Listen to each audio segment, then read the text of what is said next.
Hi, and welcome to the 71st in our series on Middle Eastern and North African Islamic history. Can you believe we've done over 70 of these since 2021? And today's topic is modern Syria before the Assads, which is the period from 1946, when Syria became an independent country, to 1970, when Hafez al-Assad instituted the corrective movement and became effectively president of Syria. So, for those of you who are unfamiliar, please, these are the rules. This is not an academic presentation. I am not an academic that's accredited in history, religion, philosophy, or any of the topics that we will be discussing tonight. I'm simply a layperson that finds this absolutely fascinating, and I hope you do too. The next thing is that this is a secular presentation.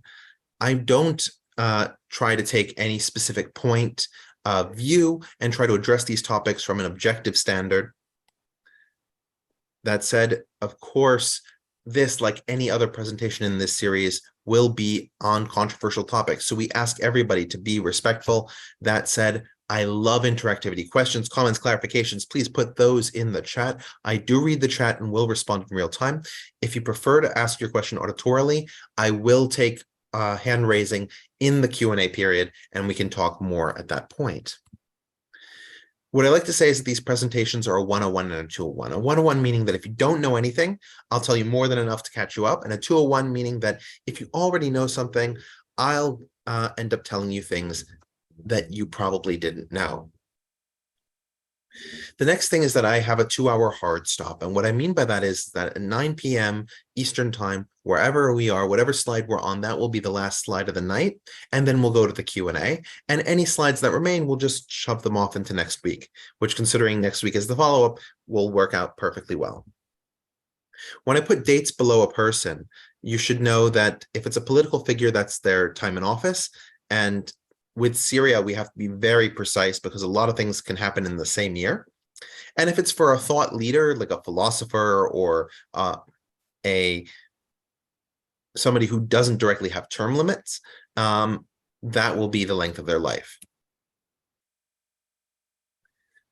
Now, this is a recording, so you can watch this later, like all the other 70 episodes of the Middle Eastern Islamic History series and the other series that our group History Mostly Ancient Discussions puts forward. We'll actually talk about that right before the Q&A. And we encourage you to subscribe to our YouTube page so you can view all of those and see upcoming presentations. And if you want to be live on the Zoom, please join our meetup. Our meetup link is there, so that way you can be part of this and ask your questions too. And of course, we have premium YouTube, premium Meetup, and premium Zoom, all of which cost money to keep the lights on. And so we appreciate any donations that you think are worthwhile. Now, we're going to continue giving this content free of charge, but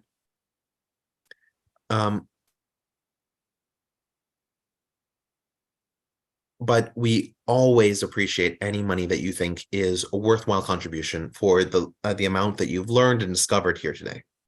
So let's begin. Now, Syria is an incredibly complicated story if we're talking about the first 24 years between 1946 and 1970. And because of that, I wanted to provide several signposts and ideas that are really worth keeping in mind as we go through the different periods because of what we're going to see. And the first thing that I want to point out is our source material. When it comes to what we're going to see in the development of Syria, a lot of even public matters are handled in non-public setting. We're talking about conferences that are held off the We're talking about conferences that are off the record. We're talking about personal meetings. We're talking about backroom alleys. We're talking about inside of intelligence bureaus. And so the sources we have of what people were doing and what people were thinking are primarily diaries that got smuggled out, or the children of one of these figures telling the story of what their father was like. And so we have guesses in a lot of respects of what people were thinking and what choices people were making. But in many cases, we're trying to thread the needle, and different studiers of modern Syrian history are going to come to vastly different conclusions than the ones that I'm going to lay out tonight, which are let's say, more standard or more evidence-based, because the evidence we have is really shaky. So that's a really important point that is different from a lot of the other places that we've talked about, where political discussions are out in the open for everybody to see. The second thing to see is that a lot of what rotates around the government of Syria, both about its internal situation within Syria and its external situation outside of Syria, is a sense of paranoia, that the state is going to be subsumed either by external threats or by internal threats. And so we're going to see a lot of actions designed to either operate counterintelligence or intelligence operations. And there's going to be an increasing sense that the Syrian government relies on the intelligence departments within its own government and increasingly distrusts even the members of its own government. And so we're going to see some of that paranoia show up in a lot of different places. Another thing that we need to take into account is that Syria is one of the few countries in the Middle East that fundamentally never existed as a unity prior to the modern period. Aleppo and Damascus are two separate cities with two very different organizational frameworks. So when we talk about Damascus, we're talking about a government that's primarily facing towards the south and to the west. And when we see that, we're thinking of a government that's thinking about larger Syria. We're thinking about an economy that's primarily agricultural in its organization. We're looking at large amounts of territory in the sort of isolated development. There are cash crops that are grown like cotton, but by and large, it's subsistence agriculture and a feudal style of life that hasn't changed much for 1,000 years. And when we look at Aleppo, Aleppo was, and we're going to talk about this when we talk more about Aleppo, much better integrated with the Turkish north. So cities that are now entirely within Turkey, like Iskenderun, Marash, or Kahramanmaraş, as the Turks call it, or Urfa, these cities were the ones that were connected to Aleppo.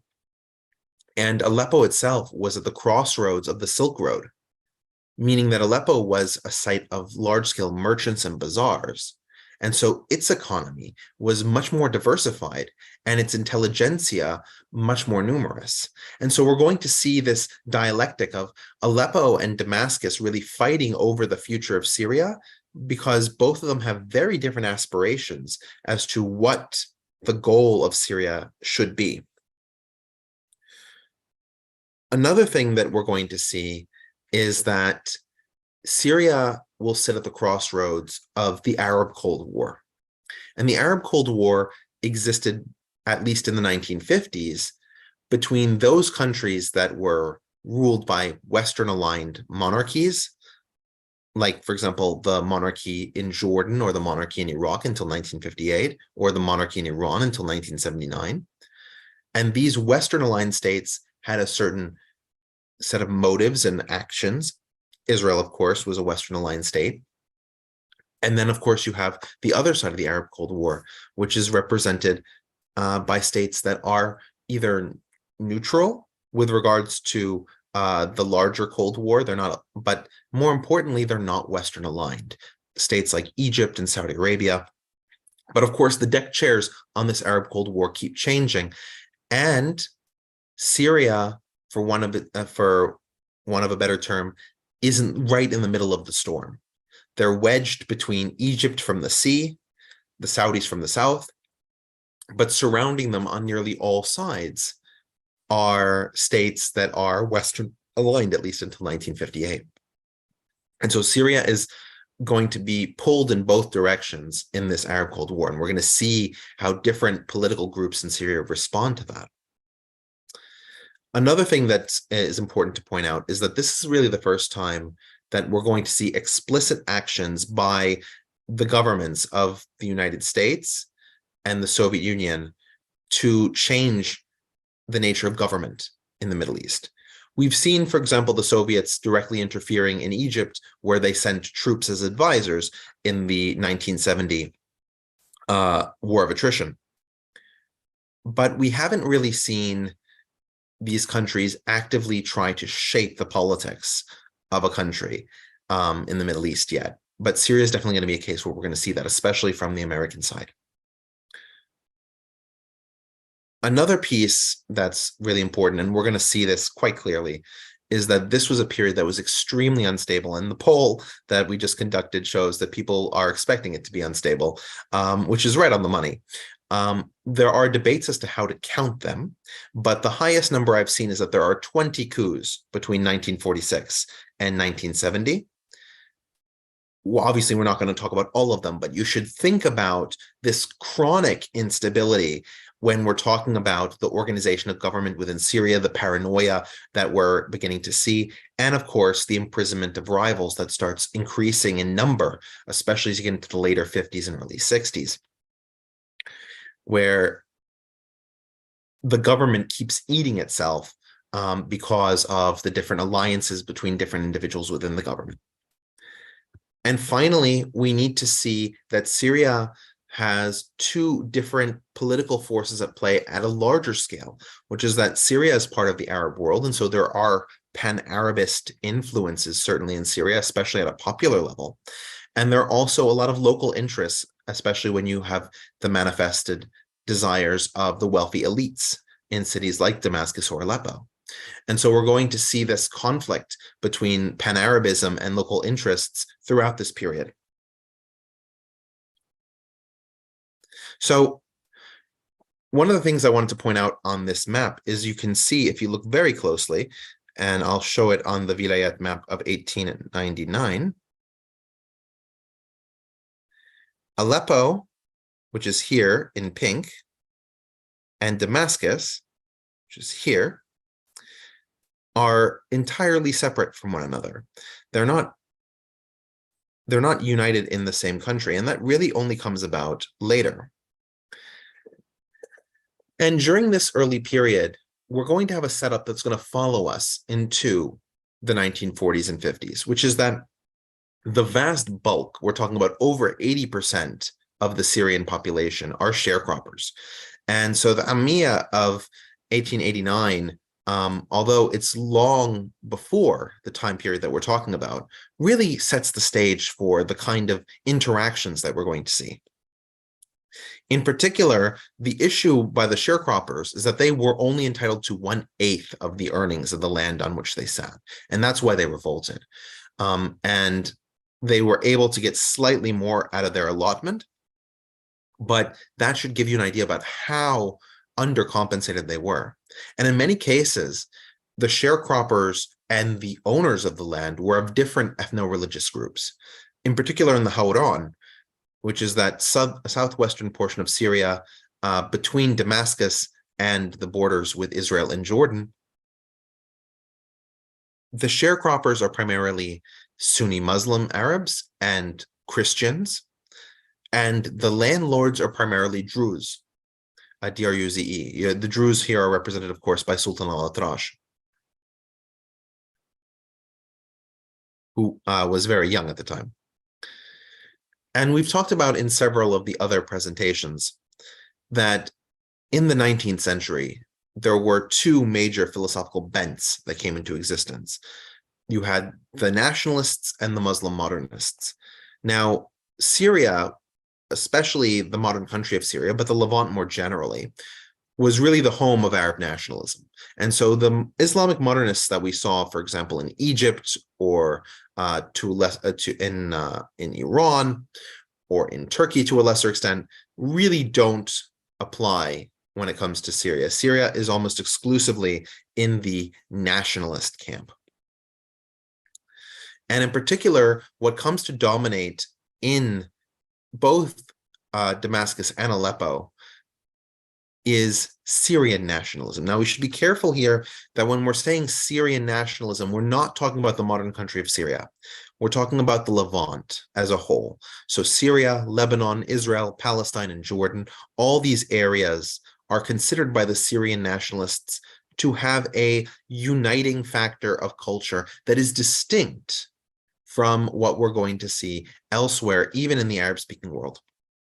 And you have leaders like Antoun Saadeh from the Syrian Social Nationalist Party. We're going to hear a little bit more about him as we go through this presentation.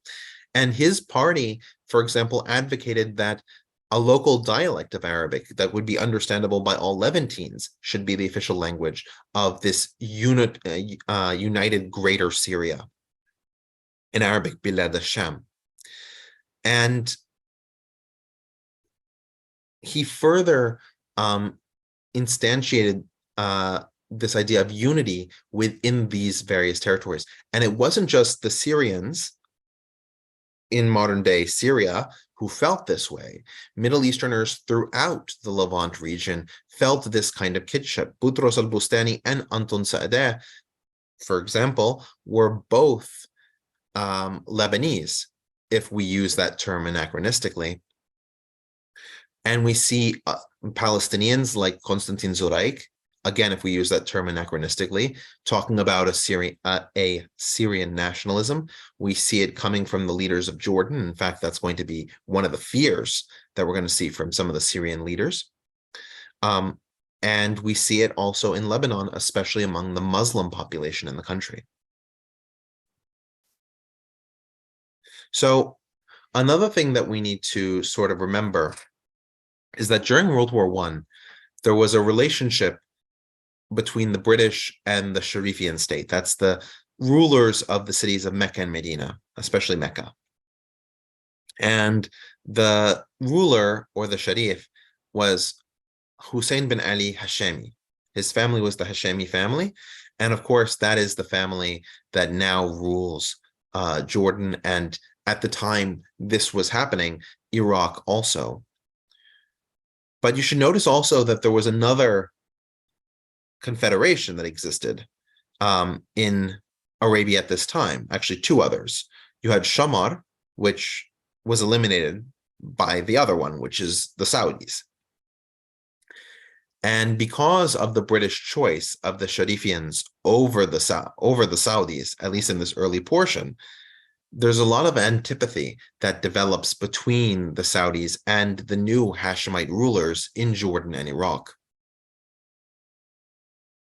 You can see, for example, there's Emir Abdullah, who will eventually become King Abdullah of Jordan, with the British, discussing the future of the Middle East, and of course his eventual assignment to rule Jordan. And of course, we have the dreaded Sykes-Picot Agreement that we've spoken about, where the lands of Bilad al-Sham, as well as other parts of the Middle East, were divided between the British and French interests. And this was a view thoroughly antithetical to the Syrian nationalism that existed throughout the region. And in fact, there was a poll done by the Americans in 1920 asking, it was called the King Crane Commission, and they determined what would the people of the various regions want. And you can see, with the exception of a small autonomous region of Lebanon, the majority of Middle Easterners in the region wanted a unified Syria. They wanted a Bilad al-Sham, this greater Syria. But of course, that was not what ended up happening. After the Occupied Enemy Territory Administration, it was permitted for King Faisal to come to power in Damascus. And you can see that, at least nominally, he controlled a significant portion of the territory that would have been part of Bilad al-Sham. Of course, there are a few exceptions. The British Mandate of Palestine was completely excluded, as was a significant part of the coastal territory and the historic Turkish regions that had been thoroughly connected to Aleppo.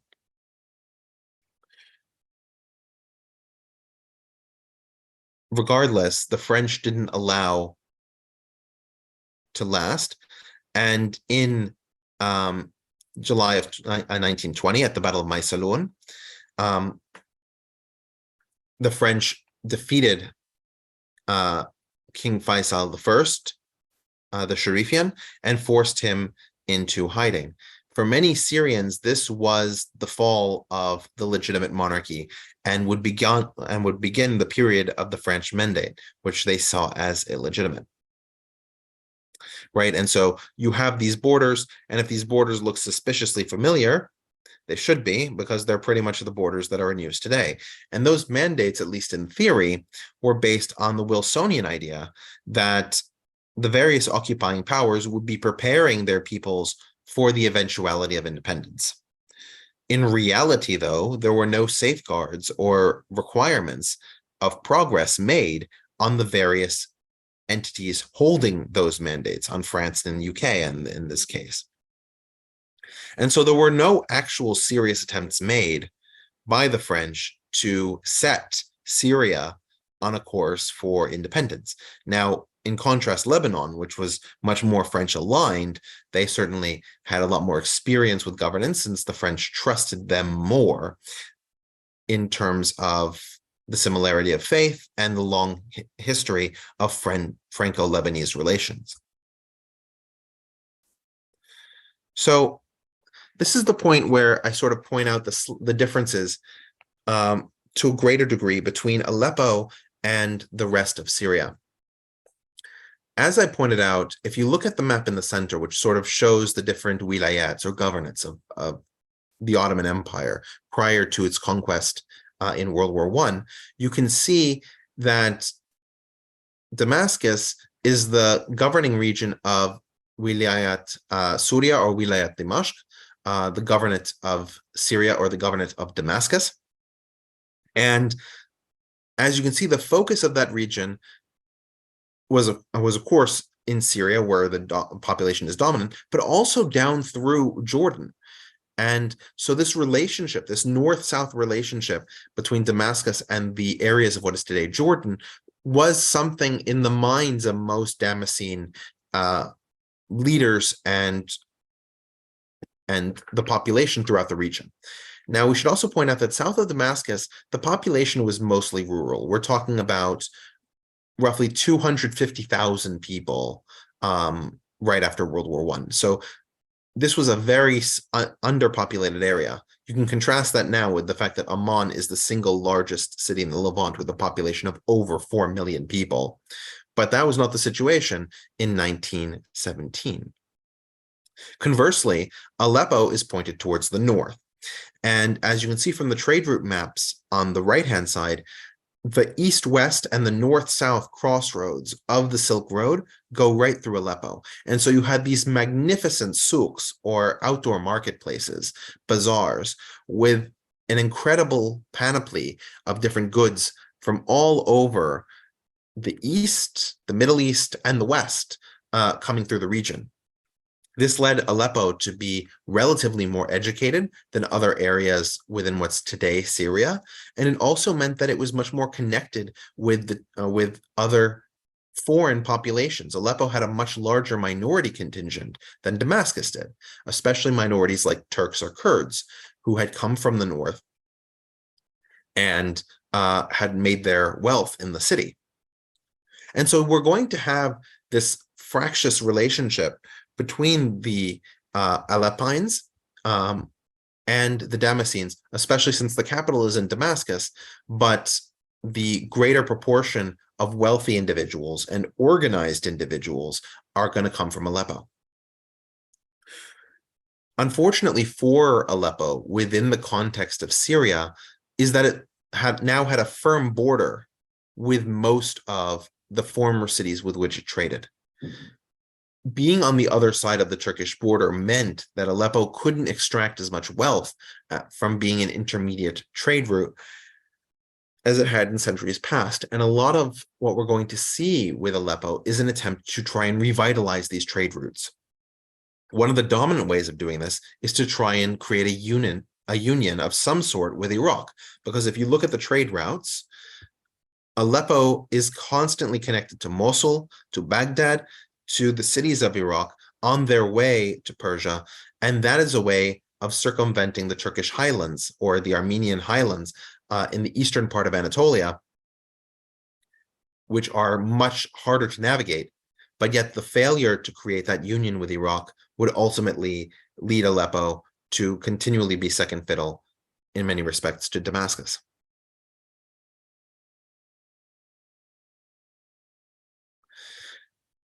Now, the French noticed this distinction between the Aleppines and Damascus and separated them in their 6 mandate states. And we went over this in more detail in episode 54. So there are only a few points that I want to make here. The first is if we look at the Alawites along the coast, that's really where their population is dominant. And you can see there in the light green on the map on the left-hand side, those areas that are Alawite dominant. But when we say dominant, we're talking about from a numerical perspective, from an organizational perspective, or from a capital perspective. The Alawites were certainly not dominant. They were almost exclusively Arab sharecroppers, like we discussed when we were talking about the Amiya in the Hawran region. And what we see here is that for the first time during the French Mandate, that they begin to see a way out of the constant poverty that they've been in. And that way out is typically through military enlistment. So we're going to see a disproportionate number of Alawites and Ismailis as well from this region become part of the Troupes Spéciales du Levant, or the Special Troops of the Levant, which is a French askari. The term askari here refers to an indigenous ethnic group that is mobilized and puts on uniforms on behalf of the colonizer, right? The colonizer's paying the wage. And of course, usually the askari are less expensive than bringing over nationals of the imperial power. And they are also people who speak the local language, are familiar with the region. There are significant advantages to employing locals from an imperial perspective. And of course, from the local perspective, this began to emancipate Alawites from their traditional feudal position of being what were effectively serfs, even though that term isn't typically used in the Middle East, and allowed them to become at least middle class, if not better integrated overall. Another important point is that the French tried to isolate the Druze in what was called Jabal ad-Duruz, or the Druze Mountain. And the Druze, generally speaking, resisted this. And they resisted this on 2 major grounds. The first one is that most Druze considered themselves part of Syria. Remember, if we go back to the Amiya, the Druze were part of the upper class, at least in the Hawran region. And so they didn't see themselves as distinct from the regions in which other Arabs lived. They saw themselves as part of the ruling aristocracy. And so the attempt to support them in their own isolated ethnic state, which the French were doing as part of a divide and conquer campaign, made no sense to them. They were the leaders of Syria. The second piece of this that they really didn't like was the particular captain that was assigned to rule over them. Gabriel Carbier is particularly known for his acts of collective punishment, for his disrespect of Bedouin customs and Druze customs, both of those being significantly powerful populations in the region, and his failure to understand that the more effective way of securing cooperation was through partnership rather than through bludgeoning and corvée labor. And this, of course, not only what happened there, but in other regions of Syria, led to the Great Syrian Revolt. And I want to point out a few things here when we're going to compare the Great Syrian Revolt to what comes after. Fawzi al-Qawuqji is a Sunni Arab. Ibrahim Hanano is a Kurd, Sunni Kurd. Ayash al-Hajj is a Shiite Arab. Sultan al-Atrash is a Druze. You have, and Abdulrahman Shah Bandar is another Sunni Arab, but with Turkish roots. So we see here a functional unity between the various ethnicities of Syria that the French mandate was not working. And you can see from the map that throughout the different regions of Syria, all of these rebel leaders operated independently, and they operated throughout the country. And the French only restored order through a routine and powerful shelling of Damascus that eventually forced the revolt to lessen. And throughout the 1930s, you began to have what was called the National Bloc assembling. And this National Bloc was led by Hashim al-Attasi, who you can see there in the lower left-hand picture, the man in the white cloak in the front row. He really becomes the George Washington or the Kemal Ataturk of Syria, in that he becomes the august statesman who can bring together various different factions in pursuit of Syria's independence.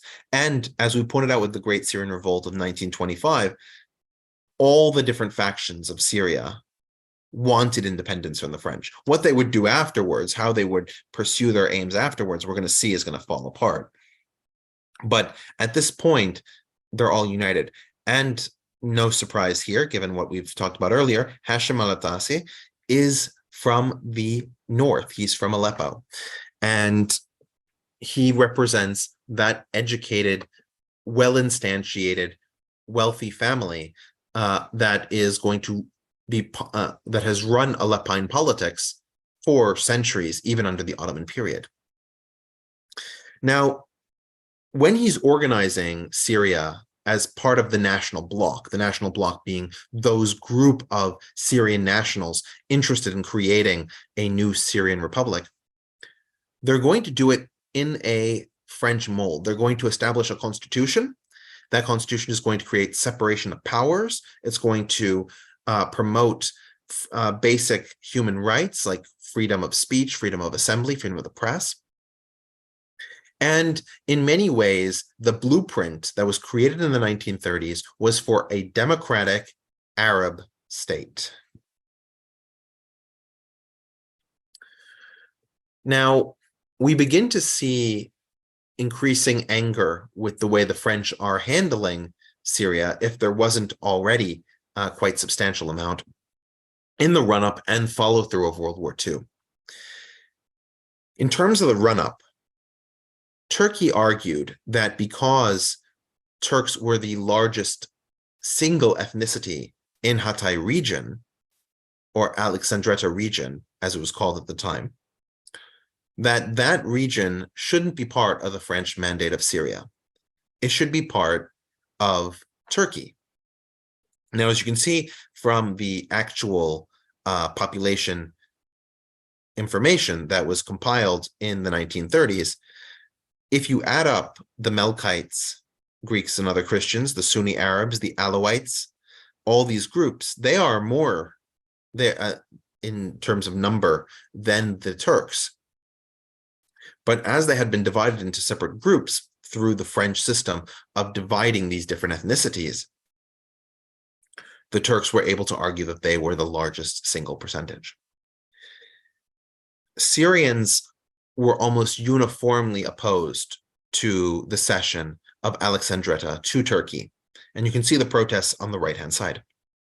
In particular, the Aleppines were bothered immensely by this because Alexandretta was the main port of Aleppo. And so the removal of this territory effectively made Aleppo a landlocked city, depriving it of a significant portion of its power.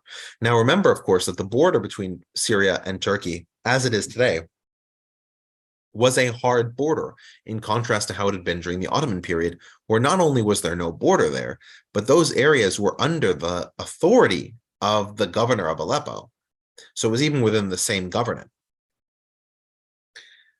Regardless, the French were afraid of the growing Nazi menace in Europe, and were further afraid that Turkey, which had beat them in the Turkish War of Independence in 1921, would align itself with the Nazis if it did not get this territory.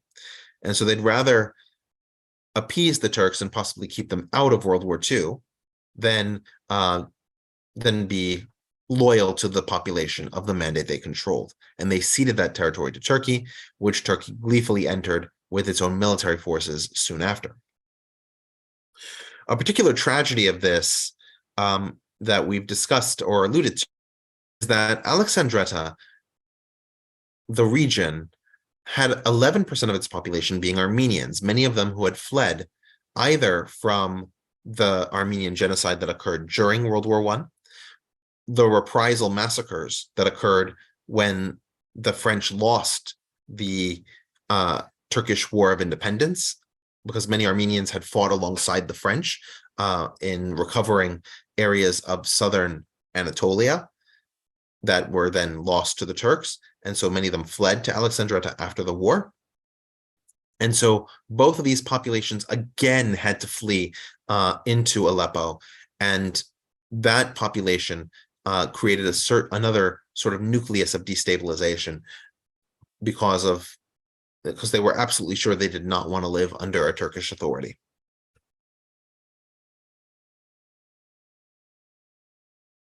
Now, once we get into World War II, we should point out that, like all other areas of the French Empire, when France surrendered to Nazi Germany in June of 1940, the south of France remained quasi-independent. And by quasi-independent, I mean it had its own government ruled by Marshal Pétain. And that government had its own flag, its own parliament, and the rest of it, based in the city of Vichy in the south of France, which is why it's often called the Vichy French state or Vichy France or something similar. Now, this government, of course, was a puppet of the Nazis and was loyal to the territory that the Nazis were directly occupying in the north of the country and along the Atlantic coast. But what matters for our discussion of Syria is that the Vichy French government was considered responsible for all the territories of the former French Empire, which meant that the government in Syria and in Lebanon was now controlled by the Vichy French. The British, and especially using Indian and Australian troops, and the Free French, led by Charles de Gaulle, invaded Syria in 1941 in what's called Operation Exporter, and evicted the Vichy French from Syria. Under this rubric, the Syrians should have been able to declare independence. The Free French said that in return for helping to expel the Vichy French, that they would have that opportunity. But of course, when all was said and done, the Free French decided that they preferred to stay. And in fact, this created a significant amount of antagonism between the British and the Americans on one side and the Free French on the other. The Free French wanting, in many cases, to reinvigorate their empire. They saw World War II as simply a small setback for their longer-term ambitions of having an international French empire. And the Americans especially, and the British for completely different reasons, were opposed to the French recreating their empire. The Americans, of course, from the position of anti-colonialism and anti-imperialism, and the British from the perspective of their own imperialist aims and desires in the region, especially supported through the Jordanian and Iraqi monarchies. So one thing, and we should sort of level set this, right, is the creation of Jordan. Jordan is sort of this rare bird in that Transjordan, as I pointed out, had practically no population. At the time, in 1917, it had between 200 and 300,000 people over 92,000 square kilometers, which basically means nobody lives there. And so Lord Curzon didn't think it was worth his time as British foreign minister to actually deal with the region. And so he allowed Emir Abdullah to take control of Transjordan and see what he could do about the region. And so he, along with the High Commissioner, visited a number of the major cities like Assault or Amman or Irbid, and they were able to bring together all of these territories with the creation of the Emirate of Transjordan. In particular, Abdullah made sure that from a military perspective, he was going to get British support. And in turn, he made sure to have a British commander who could formulate a modern Middle Eastern army. That army was in large part buttressed by the Circassian population. But despite that, the term for these British trained soldiers was the Arab Legion. And the Arab Legion was one of the most numerous, if not the most numerous, and the best trained by a mile Arab military by the end of the 1940s. In fact, when we talked about Operation Exporter, the while the Arab Legion didn't have direct involvement in the mobilization into Syria, they were absolutely involved in protecting the various RAF air bases for the British. And Lieutenant General Glubb spent so much time in Jordan that he was often called Glubb Pasha, like the old princes who had run their own militaries in the Ottoman period. So all this leads to the Levant crisis, where the British are almost at the point of going to war with the French to get them out of Syria. And so you have British tanks going through the streets of Damascus, forcing the French soldiers out, and they then begin to evacuate. On their way out, of course, the French burn the Syrian parliament as a show of defiance. So that sort of sets the stage for when Syria actually declares independence in 1946 at the behest of their current president at the time, Shukri al-Quwatli. Now, it's important to understand what al-Quwatli's thought process is at this moment, right, in 1946 as he's getting independence. So we should really see where he is and what's going on in this in his mind, because as we all know, in 2 years, he's going to go to war with Israel. But not only was Syria not prepared for a war with Israel, Syria really wasn't anxious to be in a war with Israel. And so we're going to have this sort of strange process that drags Syria into the war of its own bad decision-making. So let's walk through those elements. The first thing is that the national bloc that Hashim al-Atassi had spent all this time cultivating in the 1930s falls apart into two main factions. The National Party, of which al-Quwatli is the leading member, and is based on the wealthy leadership in Damascus, and the People's Party, the Hizb al-Sham, the People's Party, that's based in Aleppo. And I would encourage you not to let the name fool you.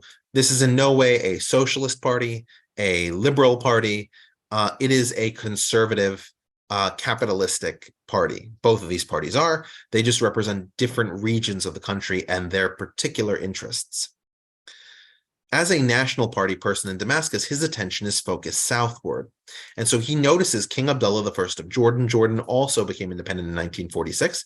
But remember, they've been working with the British since the 1920s with this Arab Legion, which means that their military is both more numerous and more skilled than anything in the Syrian arsenal. And both the Jordanians and the Syrians can lay claim, in a certain extent, to be the inheritors of the 1920 Hashemite Syria that was defeated at the Battle of Maysalun. So the fear primarily from al-Quwatli is that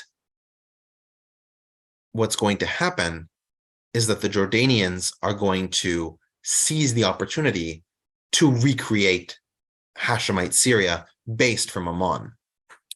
They're going to declare war on Syria and take Syria over, which of course is going to be a serious problem, because for al-Quwatli, he believes that he and those in the National Party are best poised to serve the economic longevity of at least those in the Damascus region. So put that thought off to one side for a second. The next piece that we need to entertain is that al-Quwatli was deeply afraid of his own military. And so he was afraid that they would take power over him in internal politics. He had seen the way that militaries had taken over, as we've talked about in our conversations, in almost every Middle Eastern state. Whatever the military group is, they launch a revolt and they take power for themselves in some sort of governorship. In fact, even the slave armies, the Mamluk, became their own dynasties. So he kept the army weak in order to prevent it from intervening politically. So you can already see the contradiction here between these two issues in his mind. He needs to have a strong army to keep the Jordanians out, but he needs to have a weak army to keep himself in. But it gets even crazier than that.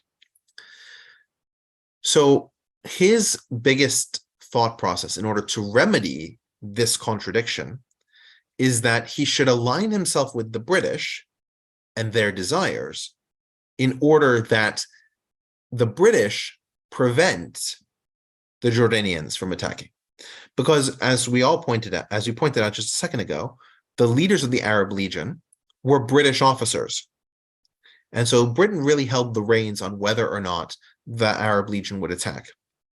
And so as long as they went along with Britain's imperialist policies with regards to controlling Jordanian foreign policy and Iraqi foreign policy, then they could avoid the cataclysm of a Jordanian invasion. And so they were under the impression that they shouldn't argue against the state of Israel because that might bother the British. And so they were going to wait until it was quashed in whatever international proceeding it was going to be in. Of course, by 1947, it became incredibly clear that Israel was going to become a reality somehow because UNISCOP, the UN Commission on Palestine, Special Commission on Palestine, was already beginning to propose partition. So now you have these three different issues, but it gets even stranger than that. So now Syria has this problem of they haven't prepared a military because Shukri al-Quwatli is afraid of losing power if they exist. But you have to deal with Israel because Israel is going to exist. But at the same time, you can't use your military to do it because then you leave yourself open to the Jordanians. But at the same time, the press since 1946 has been screaming bloody murder about the Zionists because that's the primary way that you distract people from the fact that Shukri al-Quwatli is ruling an oligarchic system. Most of his supporters, the National Party, are representing the upper classes of Damascus, which don't represent over 80% of the population. So how do you distract them? You tell them about a far-off conflict that's worth their time. So the population in Syria is incredibly galvanized to go to war in a war that Quwatli can't afford to have. So he reaches out to the other Arab states and creates what's called the Salvation Army, Jaysh al-Inqadh. And this army is designed to be an all-recruits-based military that would be shared between all the members of the Arab League and therefore be able to defeat Israel without committing a significant number of Syrian troops. It's very similar to Obama's lead from behind strategy in Libya in 2012, where, yeah, we'll tell all of you to go fight, and that will solve the problem of not getting rid of our military, not, weakening our defenses in front of Jordan, and not appearing to contravene British foreign policy. Turns out this doesn't work very well, and the Salvation Army was led by Fawzi al-Qawuqji from the 1925 Great Syrian Revolt, is an abysmal failure from a strategic and tactical perspective. The Israelis defeat it quite easily, and we're going to talk a little bit about that. But this should put you in the mindset of where Quwatli was. In fact, the conflagration that he was dragged into with Israel, because of course, once the other Arab countries declared war on May 15th of 1948, he couldn't really say no without upsetting the significant bulk of his population, which had been galvanized by 2 years of newspaper articles condemning the Zionists for everything. In many cases, he was much more afraid of what the Jordanians could do to him than what the Israelis could do to him. And so even though Syria and Jordan never crossed swords directly, they never actually spoke to each other in any meaningful way to coordinate their attack against Israel for exactly the same reason. So if we look at the map of the Mandate of Palestine prior to partition, we can see that very close to the border with Syria, which is in the the northeastern part of Israel, you have a lot of Jewish settlements that are very close to the border. And so there are going to be Syrian advances on the 15th of May into those territories, these half-hearted advances. The Arab Liberation Army, or the Salvation Army, is primarily behind these, as well as the actual Syrian military. And there is a large-scale draft in Syria in order to put this forward. Now, the Syrians begin to advance in early May of 1948. But they get turned around pretty quickly and are defeated in the battlefield, resulting in a number of stalemates along the Sea of Galilee and other undetermined portions. The Israelis don't give their all to this front because for them, it's much more important to secure the Tel Aviv-Jerusalem highway, and that's the war with Jordan's Arab Legion. Again, that was the most skilled military among the Arabs. And so this war, more or less, is resolved pretty quickly, but the Syrians can't get out of the war because if al-Quwatli tries to sign a truce, he's going to be burnt at the stake. So we get to the moment of the first coup. This is in the middle of the conflict with the State of Israel. So as the war is going on, we begin to have a number of the military leaders, especially those who have served in the war with Israel, get increasingly bothered by the way that Syria is handling itself, because it seems like they're just sending their soldiers into a meat grinder. And one of these leaders was Hosni az-Zaim. Now, az-Zaim was already with one foot out the door, ready to do something to remove al-Quwatli from power. We don't know to what extent az-Zaim had plans before, but we absolutely know that after meeting with the Americans, especially Stephen J. Meade, who would become much more famous for his Operation Ajax in in Iran 4 years later, that az-Zaim would perform a coup against al-Quwatli and remove him from power. Now, the Americans made two main requests of az-Zaim. The first was that he seek a truce with Israel and end the conflict, and if possible, sign a peace treaty. But they realized that that was rather unlikely at this point. And the second one was the Trans-Arabian Pipeline. This is a pipeline that goes from the eastern part of Saudi Arabia, the Dhahran region, where a lot of the oil is pumped, through mostly Saudi territory. It crosses a little bit of Jordan, and it crosses some of Syria before coming to port in Lebanon. Now, al-Quwatli had rejected approval for the construction of this Trans-Arabian pipeline. For those of you who are curious, the pipeline ceased operation in 1982. And one of the funny quirks is that even though it ran through the Golan Heights and therefore technically entered areas under Israeli control, it still kept pumping oil. But this Trans-Arabian pipeline was routinely rejected by al-Quwatli. And az-Zaim, however, was willing to make the concession.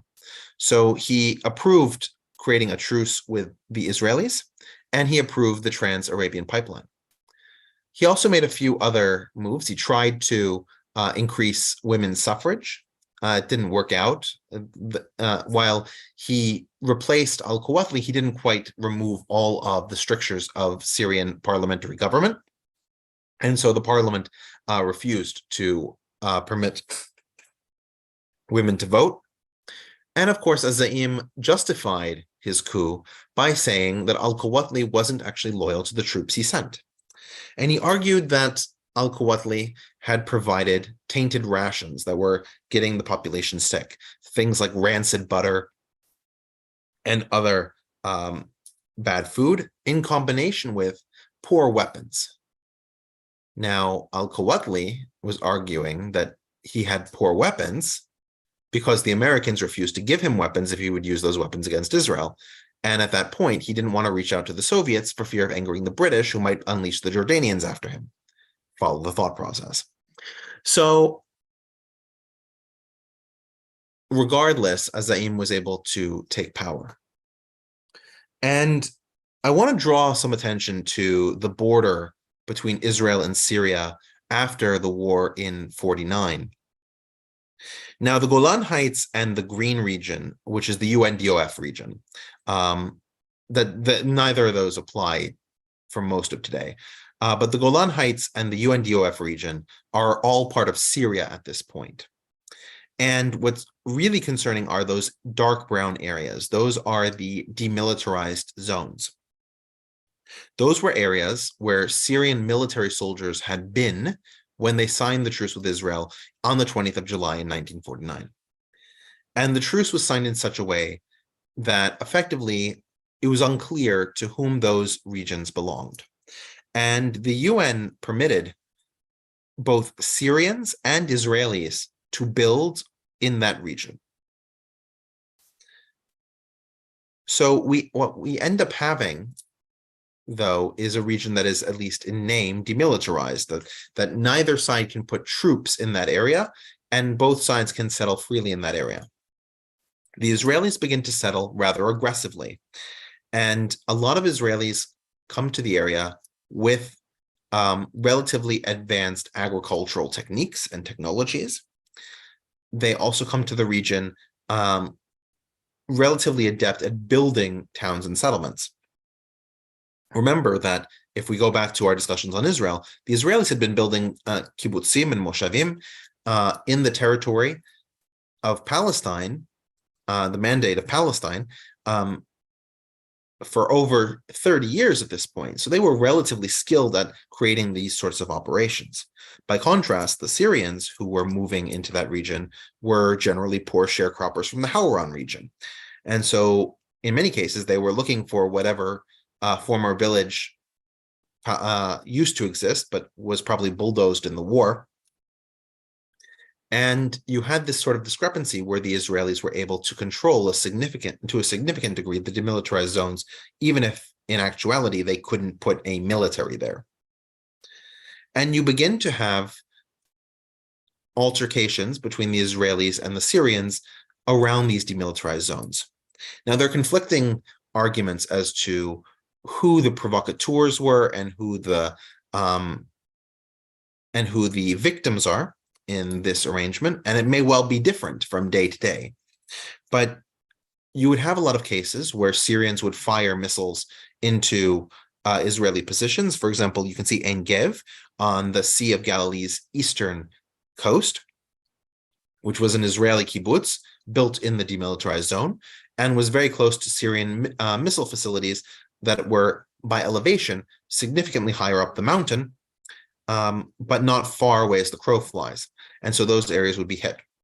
Now, we have arguments from the Syrian side, which have been partially corroborated, that oftentimes Israelis would test how close they could get military vehicles and other operations to the demilitarized zone, if they could get tractors that could be weaponized, other things like that, in order to provoke the Syrians into a missile strike, for which then Israel could retaliate.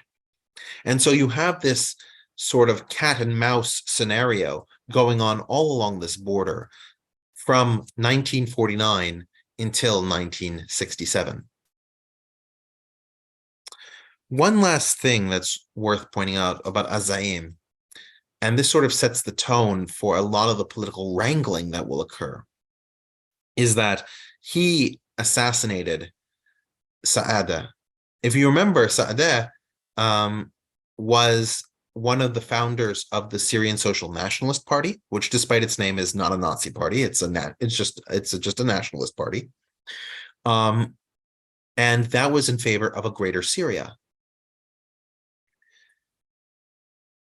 You can see that al-Quwatli and az-Zaim had pivoted from this idea of a greater Syria, of a Syria that controls all the Levant, to an independent Republic of Syria that only controls the territory of modern Syria. And that pivot was not welcomed by individuals like Saada, who believed that all of the Levant should come together, and of course, all the Levant should come together against Israel. So Zaim, making peace with Israel, of course, making a truce with Israel ran right in the face of those objectives. And so it's worth talking a little bit about the Palestinian situation, because after the truce was signed, Americans tried to impress upon az-Zaim the need to settle the Palestinian problem. And the way that the Americans saw the most effective solution for the Palestinian problem was to make them Syrian citizens. Now, what's important to note is that az-Zaim was ruling in the middle of 1949. He was deposed on the 14th of August. He had taken power on the 30th of March. So he was only in power for a few months. But he was actually well underway to negotiate with the Israelis a possible solution of granting Syrian citizenship and residency to the expelled Palestinians in exchange for American financial and military support.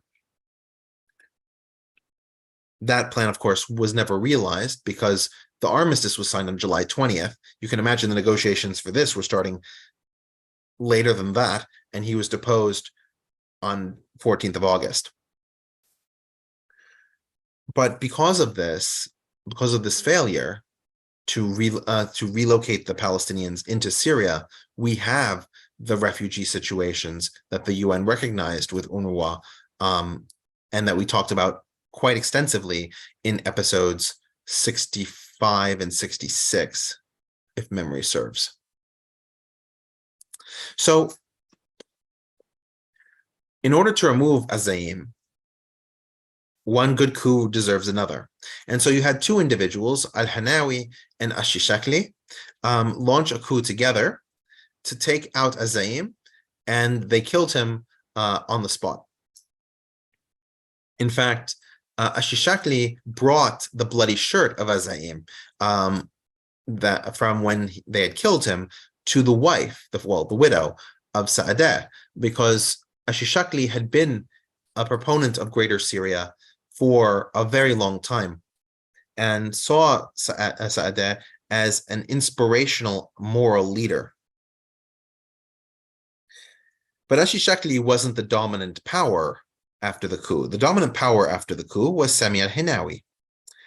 And Sami al-Hinawi, as a general, didn't really want to be in power. He was much more interested in doing military affairs. And so he devolved power back to the civilian government. There was an election.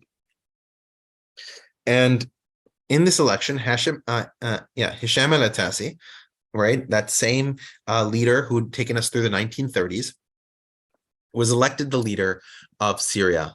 But now, as an Aleppine, he represented the People's Party, in contrast to Shukri al-Quwatli's Damascene National Party. And so he began to think about the idea of a rapprochement with Iraq. The reason for this, of course, is that Aleppo's historic trading partners, as we pointed out, were all in Iraq. And so it seemed a reasonable goal to push for union with Iraq in some shape or form. And this was supported quite strongly by both the British and by the Iraqis themselves. The Iraqis at that point were led by Regent Abdulhamid. He was the regent for King Faisal II, who was too young to rule in his own name, and his prime minister, Nouri Said.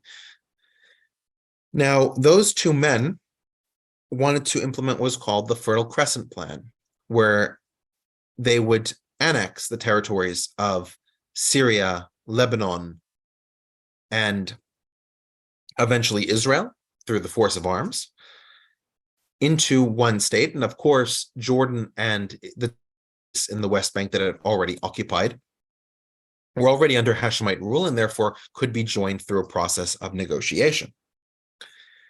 This Fertile Crescent Plan was desired very much by those in the north and opposed quite strongly by those in the south. Those in the south, of course, finding a voice in that second leader of the coup, az-Shishakli. And in 1950, as-Shishakli began to push aside both Hashim al-Attasi, who ended up resigning because he didn't like the overtures and coups that as-Shishakli fomented, like the one in December of 1949. And the People's Party in general was sort of removed from power. Ash-Shishakli's reign is known for several different key aspects. And he ruled basically indirectly, starting in December of 1949, and in his own name, starting in 1951, following another coup. So what was he doing during this time? Well, the first thing is that he did not like the multi-party system that Syria had. And so he began to eliminate a number of the different parties or force them to toe his line.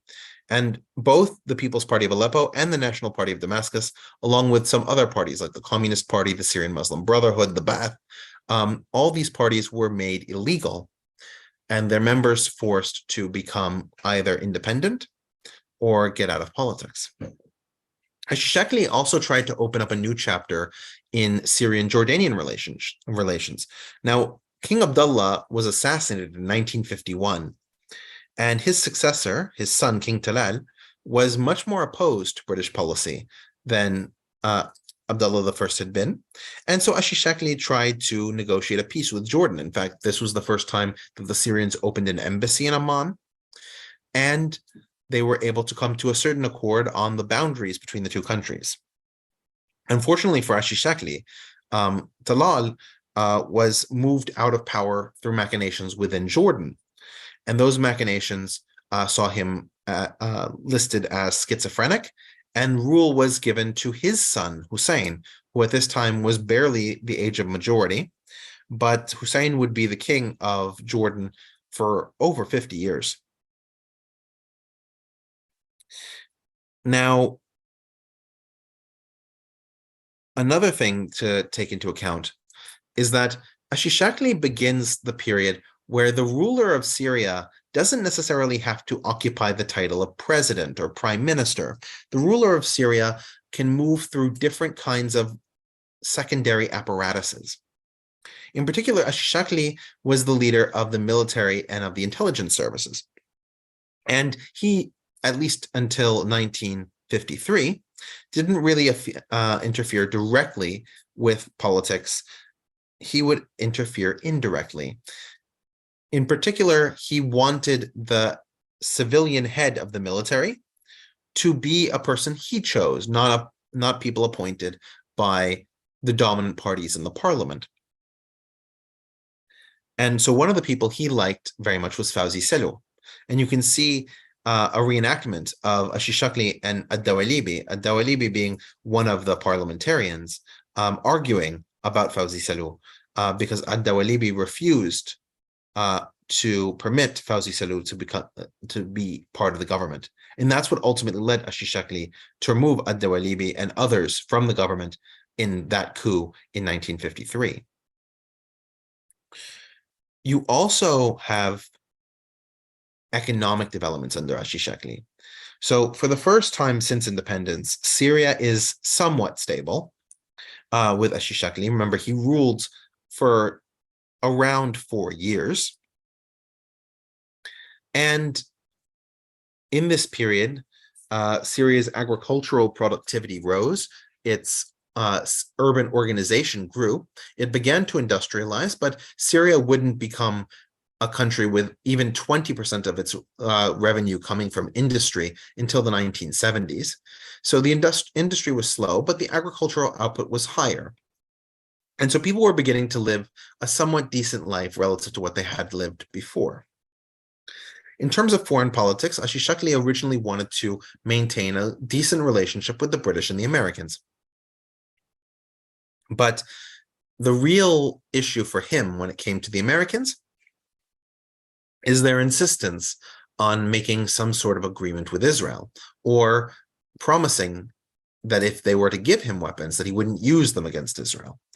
And his view was that, of course, he didn't want to go to war with Israel. Israel would eventually have to be destroyed, but that wasn't something that he needed to do immediately.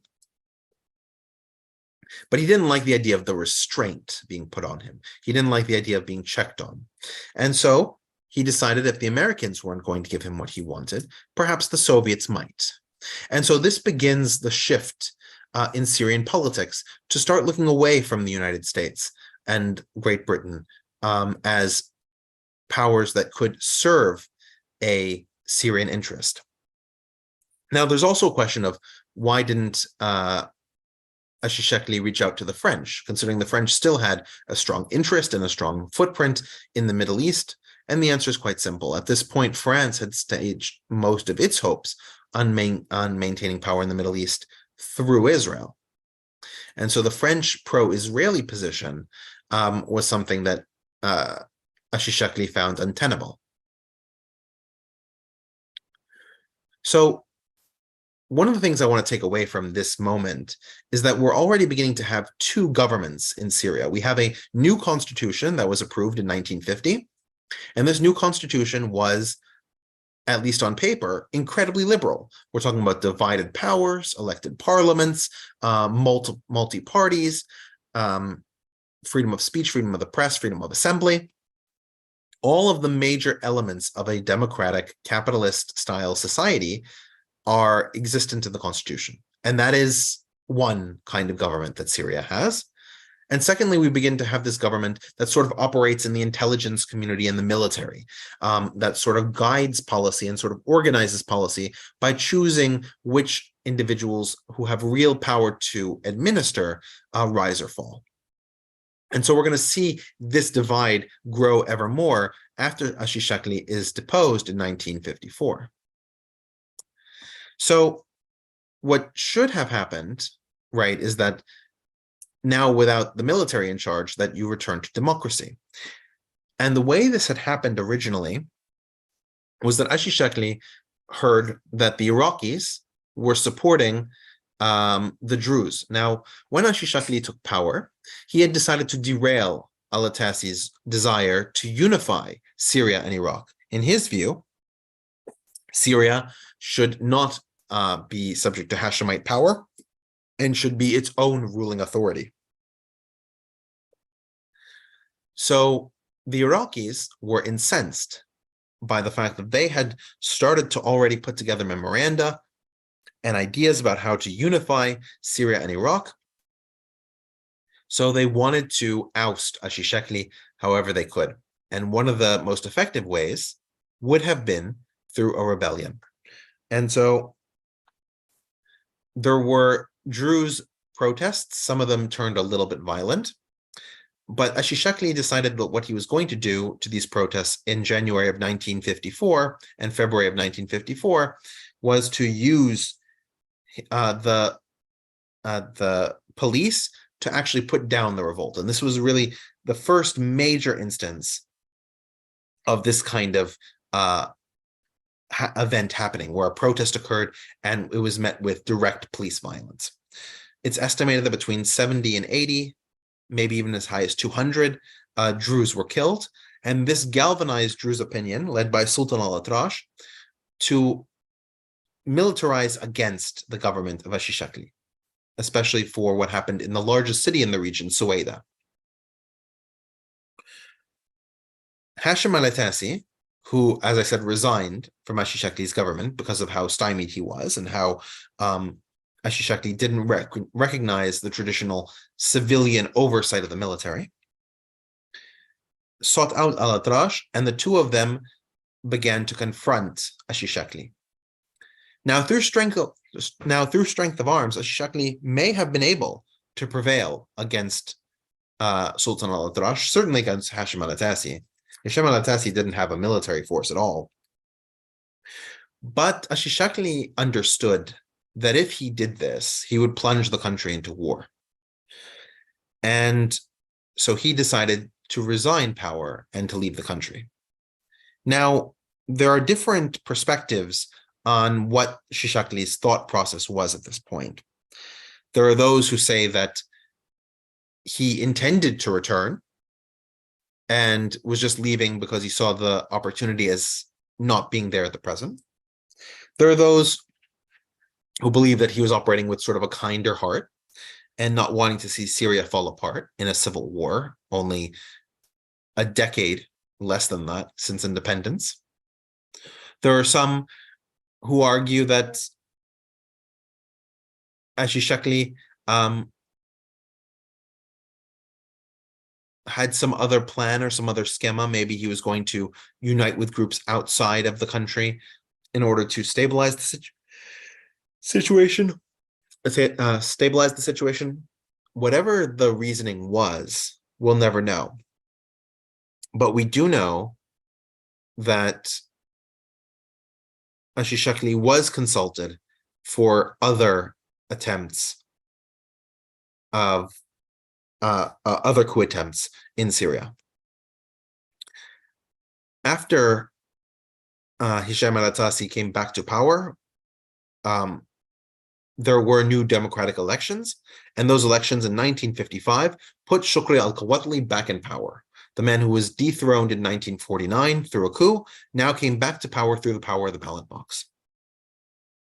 And he appointed a number of individuals from the Damascene National Party back into power, and so the unification with Iraq was stymied because the Damascenes, the people from Damascus, didn't want that union. It was the Aleppines who wanted it.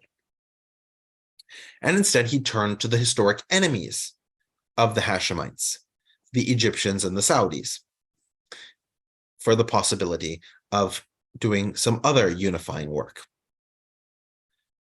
So during this period, al-Quwatli expands the intelligence operations that had survived when Shishakli had left. And into its command, he placed an individual, Abdulhamid as-Sarraj. You can see him in that picture in the center. And as-Sarraj was an individual who understood the value of the intelligence services and how it could be effectively mobilized. In fact, he used it to discover numerous different coups in operation. One in particular was what was called Operation Straggle by the Americans and the British, and within Syria itself was called the Iraqi Conspiracy. The Americans had reached out to ash-Shishakli and other leaders that had left Syria for the possibility of engineering a coup.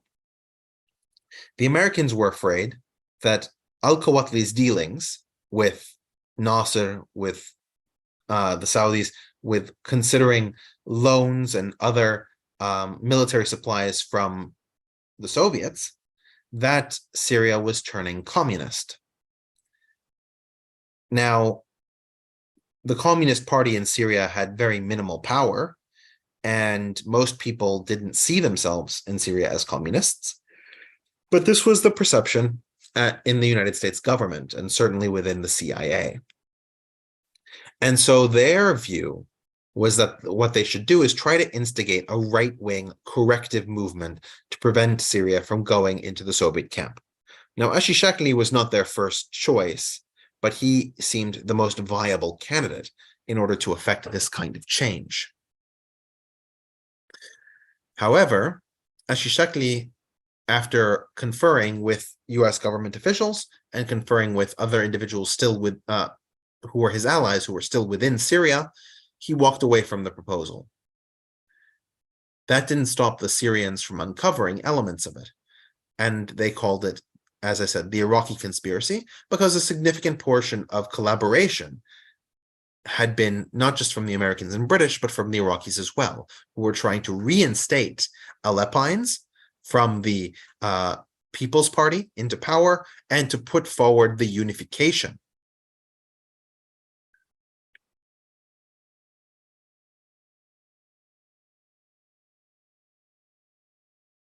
So it's important for a second for us to pull back a little bit and talk about some of the prevailing ideologies at this point. So while we've been talking about the localized interests of the Damascenes and the Alepines and the possibility of union, we should talk about why the possibility of union is so real in the Arab context. And that's the idea of pan-Arabism. And this idea inflamed the masses, that the Arabs in different countries were all one people who were divided by borders that didn't make sense, that these borders didn't represent the truth of how Arabs wanted to be governed and how Arabs could most effectively overcome the serious obstacles in their midst. And so the idea of union, the idea of bringing together Arab majority states and Arab majority regions was one that made sense in this context and was very difficult from a public relations standpoint to argue against, especially for these rulers whose primary objections to unification were less ideological and more personal. They didn't like the people who would be taking power from them. And riding this comes Nasser. Now, Nasser came to power in 1954, so just as Shishakli was losing power, Nasser was gaining it. And Nasser's power spread throughout the Arab world because he was an icon and a symbol for this idea of Arab self-government and Arab unification in a pan-Arab sense. He was also anti-imperialist, which made many Arabs very excited because many of them saw the imperial powers as having ruined their situation, not providing them the food or the materials or the weapons that they needed in order to succeed, prioritizing other parts of the Middle East over them, especially when it came to Israel. And so we have a situation where Arab socialism really takes a foothold, and Syria, more than any other place, with the possible exception of Egypt because of Nasser himself, has the biggest outgrowth of this. Now, the Ba'ath Party had already existed for quite a while at this point, but its ideas were constantly being reinvented, regalvanized, and I just want to take a second to go over the resume of Michel Aflaq. Michel Aflaq was a Syrian Greek Orthodox, so he wasn't Muslim. That said, he saw Arab culture as having a strong connection to Islam and that you should create an Arab socialism. The pan-Arab part had already been expanded and exposited by various individuals, but he really started to talk about the socialist aspect. We have to remember that within Syria, there is an incredible divide between the wealthy few and the poor many. There's a high degree of peasantry and agriculture, serfdom. People work for low-level wages in the cities, and by and large, there doesn't seem to be a lot of cooperation between the wealthiest individuals and the others.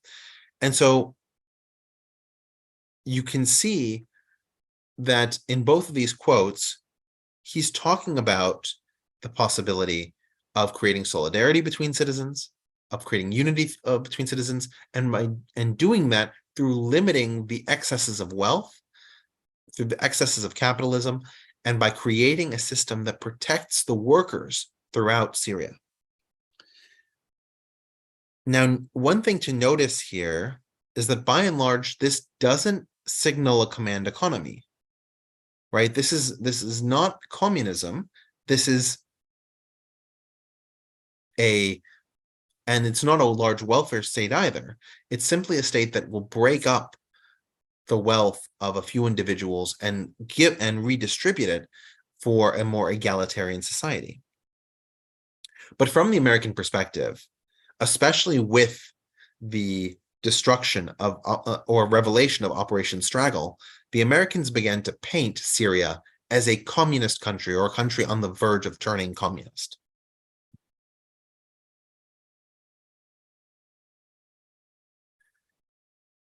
And while this is all happening, we have the Suez Crisis. Now, the Suez Crisis is primarily between Egypt and Israel, and we covered the bulk of that for them. But we have to remember, Operation Straggle is happening literally as the Suez Crisis is unfolding. Its revelation and its defeat. I mean, by it, I refer to Operation Straggle. It didn't succeed. And because of this, the Syrians saw the way that Gamal Abdel Nasser pushed back on the imperialist powers and fought them as being a symbol behind which they could stand behind. Gamal Abdel Nasser was representing Arab will in a way that other people didn't. And Nasser also domestically had done many of the same programs that Michel Aflaq and other Baathists in the Arab socialist camp, what they wanted to do. And so it made perfect sense to begin to align visions. In fact, Abdulhamid as-Sarraj, during the war, attacked the Trans-Arabian pipeline. Remember that pipeline that goes through Syria, and of course is representative of American wealth and excess. By destroying it, it was his small contribution to Egypt's war effort. And in fact, after the war, Gamal Abdel Nasser recognized the actions of Syria, that Syria had been willing to fight on its behalf, and that this was the beginning of true fraternity between different Arabs. But it's not just blowing up the TAP that should merit us noticing Abdulhamid as-Sarraj. He really was the man behind the development of what was called the Deuxième Bureau, or the second office, which was a term for the intelligence operations that he greatly expanded beyond its original ambit. It began to run surveillance on civilians, on military officers, on individuals in the government. It began to hoard information and use that information for the destruction of reputations and for large-scale imprisonment. In fact, Abdulhamid as-Sarraj was really the first person to begin the process of turning Syria into a center of torture. It's not that there hadn't been torture before him, but it was extremely rare. He turned it into a normal occurrence. He turned it into a typical means of information gathering. And so you begin to see, as Abdulhamid as-Sarraj consolidates more and more power to himself without taking any title of president or prime minister, he begins to be, in many senses, a real ruler within Syria during the mid-50s. His power was able to grow and change as he took advantage of certain political circumstances. For example, one particular Ba'athist sympathizing leader in the government, Adnan al-Malki, was assassinated on the 22nd of April, 1955. And his assassins were individuals from the Syrian Social Nationalist Party, the party of Sa'adah. So what did Abdulhamid as-Sarraj do? He used the opportunity to purge Syria of this party and therefore concentrate control in those who would be more loyal to him. You can see, for example, all those people who are accused of the assassination of Adnan al-Maliki, even though, for the most part, they would have been unaware that it was even happening when it was happening. This large-scale purging and torture within Syrian prisons began to change the climate around the freedom and democracy that, at least on paper, Syrians still had. Because if you're being spied upon, and if the words you say begin to have these sort of deleterious effects, political liberty begins to be stripped from people, even if they have it in name. And there were no courts that were willing to entertain accusations against Abdulhamid Sarraj because of how connected the Deuxième Bureau was with the proceedings of the government itself. And so you have this state within a state structure where all the employees of the government are themselves paranoid over the possibility of being subject to these kinds of purges.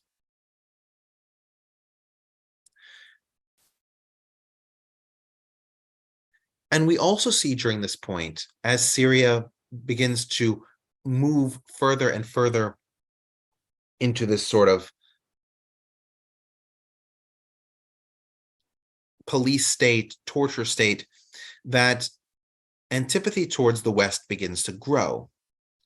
The first one, as I pointed out, is that the West seems far more preoccupied, and if archive material is accurate, it certainly was, with other states in the Middle East that were not Syria. And so Syria was primarily a tool from the Americans, from the British, from the French to achieve their larger objectives that were value neutral towards Syria. And Syrians greatly resented that, especially since one of their major projects happened to be Israel. We also have the Western support of the Iraqi attempts to unify with Syria and things like the Iraqi conspiracy. Most Syrians were thoroughly angered with the way that Iraq was trying to meddle in Syrian affairs. It was one thing for the Syrians to, of their own will, conduct an accord and unify with Iraq. It was another thing for the Iraqis to impose it wholesale. And the West's continued support of the Hashemite monarchy up until 1958, when it was overthrown, was something that bothered them immensely. Another key aspect, and I sort of touched on it a little bit earlier, is that the West began to accuse Syria of becoming communist. Now, we've discussed a lot of the things that Syria was beginning to do and beginning to implement, but from a functional perspective, it is certainly a capitalist country. Industry is owned by individuals. There is no planning of the economy. The ideas of the Baathists weren't implemented at this point, nor did they, at least for the time being, have any sense of being implemented. Nasser was probably closer, and the Americans had toyed with the idea of removing Nasser, but they ultimately decided against it. They decided it was too hard. But even Nasser's actions were not in the communist camp, as we would understand that now. Despite this, the Americans were very quick to label Syria as a Soviet satellite in 1955. And to add insult to injury, in 1956, they tried to engineer another coup, Operation Wapen. Now, this coup went surprisingly badly, like outrageously badly, to the point where when the Americans paid the bribe money to the officials literally walked up to Abdulhamid Sarraj and said, "Here's the money. The Americans over there tried to bribe us." And it was led by a three-person coalition. Robert Malloy was probably the most famous of the three. And all three of these individuals were part of the American embassy in Damascus. They were escorted to the border and made persona non grata because of what they had said and done. This only, of course, inflamed American anti-Syrian positions and also Syrian fears about what America was entailing for them. Robert Malloy, in a particularly hilarious inability to comprehend the situation, let's say, when he was being escorted from Syria, ran his Syrian minders off the road and shouted at them something along the lines of, you damn old pinko commies, you're not going to get me.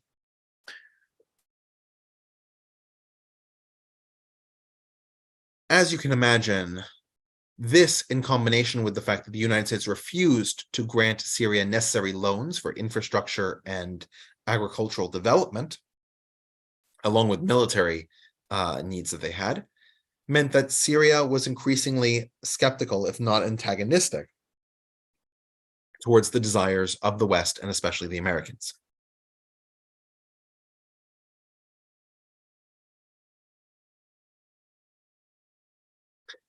I actually want to point out what Sabri al-Assali, because this is an interview that he was conducting with BBC.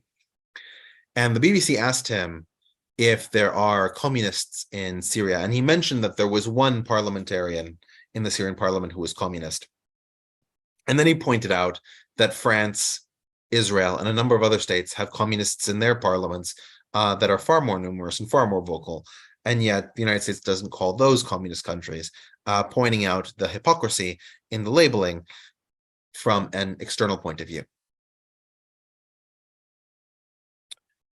And as Syria is moving in this anti-Western direction, it's also moving into a pro-Nasserist direction. Nasser was incredibly popular at a local level.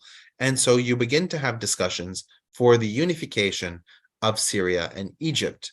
And they come to fruition on the 11th of January, 1958, with the proclamation of the United Arab Republic, where Syria and Egypt would now be one country, split into a north province, which was Syria, and a south province, which was Egypt. Now, these two countries effectively became one country, but there were massive problems involved from the Syrian side. Even though, as we talked about with Abdulhamid as-Sarraj, that you were beginning to lose freedoms of speech, freedoms of assembly, as the intelligence apparatus of the state became more and more suffocating, the unification of Syria and Egypt led to an intensification of this process. Abdulhamid as-Sarraj was the only Syrian of note with extreme power in the United Arab Republic. Almost everybody else came from Egypt. And Nasser trusted as-Sarraj specifically because of their long history together in court, especially like things like the Suez crisis, where Abdulhamid as-Sarraj attacked the TAP in coordination with Nasser. And because Abdulhamid as-Sarraj had so much free reign over Syria, he was able to accelerate the loss of rights. The other major condition that Nasser had, and it's not clear why the Syrians agreed to this, considering it wasn't really necessary from the Syrian perspective, is that Nasser believed in a one-party state. Now, this meant that the Ba'ath, for example, which would have been his ideological allies within Syria, were completely ostracized, and they were told to shut down their operations. So were the communists, so were the People's Party, so was the National Party. All the parties in Syria were required to shut down, and all politics was to be handed over to Nasser. In doing so, Nasser alienated not only those who were his natural enemies, like the communists or like the People's Party, but he alienated groups that would have actually been supportive of many of the policies he was trying to instrumentalize. And so we're going to have to remember that when it comes to the dissolution of the UAR. But while the UAR existed for those 3 years, it began to project its influence outwards. One of the first places it began to project influence was Lebanon. Many of the Syrians, especially those affiliated with the UAR, believed that Lebanon, as part of the Arab world, should be part of this new United Arab Republic. And so they pushed for Nasserism in Lebanon, especially among the Muslim population. And they seized upon the fact that Camille Chamoun, the Maronite president of the country, was trying to get another term, which was generally illegal under the Lebanese constitution. This resulted in Eisenhower arguing that communism was expanding into Lebanon and that Camille Chamoun should be protected under the Eisenhower Doctrine, where Eisenhower said that he would protect any country in the Middle East at threat from communism. Now, as we've discussed, there weren't communists in Syria. Nasser and Abdulhamid as-Sarraj were certainly not communists, even under the loosest definitions of that. And Eisenhower and most of the State Department acknowledged that. While they couldn't put their finger on the situation, generally speaking, in Syria, especially prior to the UAR, they recognized that this wasn't communism. That said, Eisenhower wanted to show that he meant it and that he would support Western aligned states. And so in Operation Blue Bat, he was able to secure that the Lebanese system would remain under Maronite control. It just shifted to the general Fouad Shahab, who became the next president of Lebanon. The other expansion, of course, was towards Iraq. Now, Iraq tried to resist the UAR as much as it could. But the problem was that the UAR and Nasser was deeply popular among the Iraqi people. And Nouri al-Said was just this side of acceptable.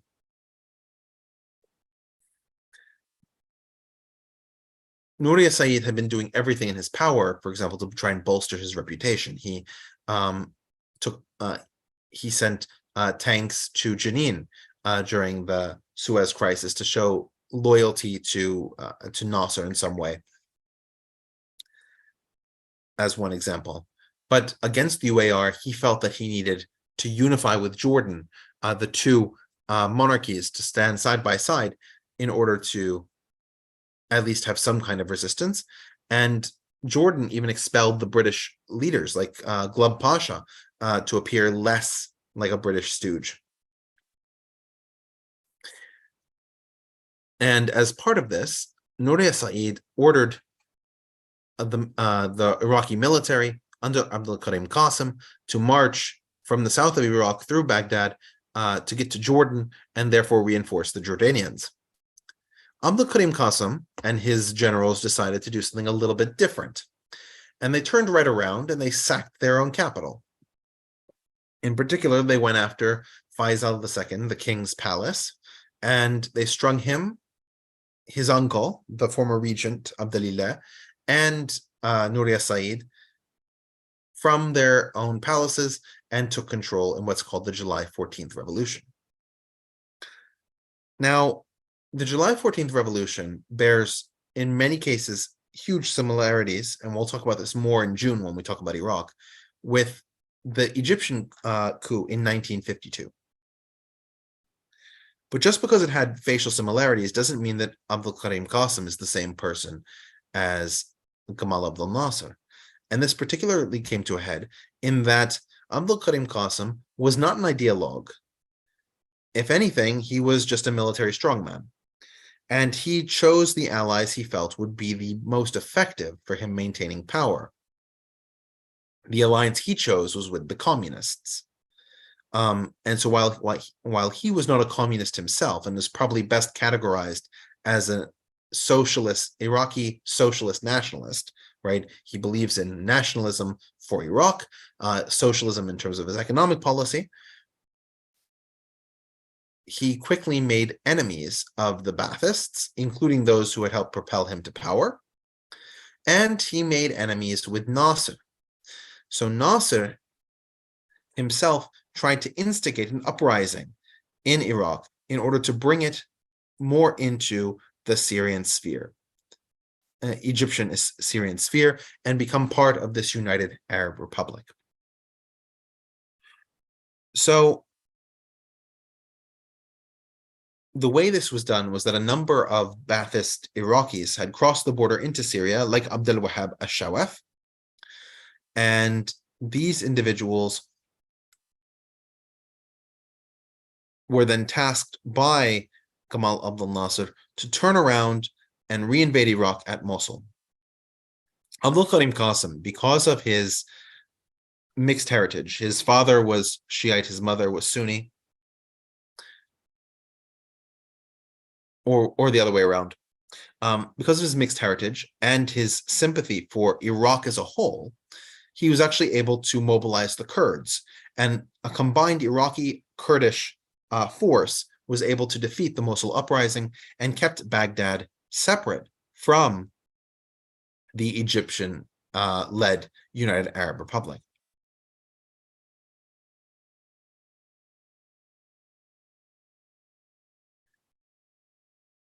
Now, it's during this period, increasingly as we go through the 1960s, that Egypt and Saudi Arabia begin to realign. And generally speaking, the Syrians are sort of dragged along the Egyptian side of this. The Saudis are afraid that a Sharifian might come to power. A Sharifian, of course, being a Hashemite, might come to power in Syria, but with the fall of Iraq are no longer as afraid. And their issue with Egypt begins to be in support of traditional monarchies. And that's why they have the Yemen dispute.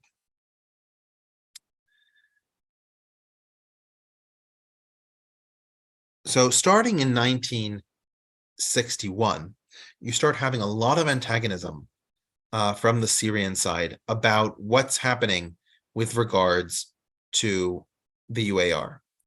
And all of these are personality conflicts and issues. Abdulhamid as-Sarraj has so much power within Syria that Nasser feels threatened by it. And so he decides to promote Abdulhamid as-Sarraj to the vice presidency of the United Arab Republic, which will sit in Cairo, therefore depriving him of his traditional territory and therefore of his power. So by promoting him, he was actually weakening him.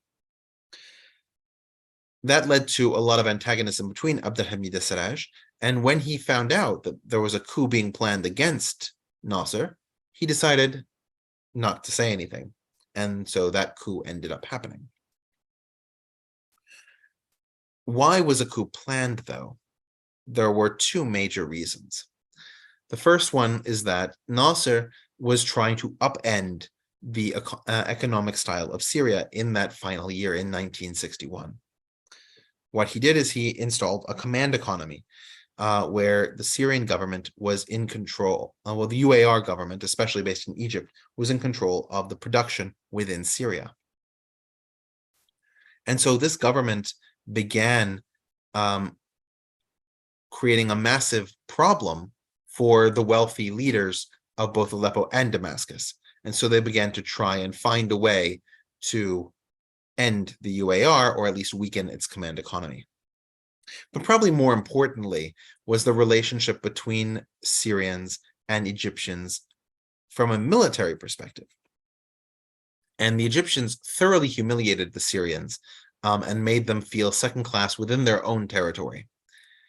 And the one group of people typically in a country that you do not want to bother is the military, which is why they were able to unite behind Nahlawi and Kozbari to overthrow Nasser's retinue in Damascus.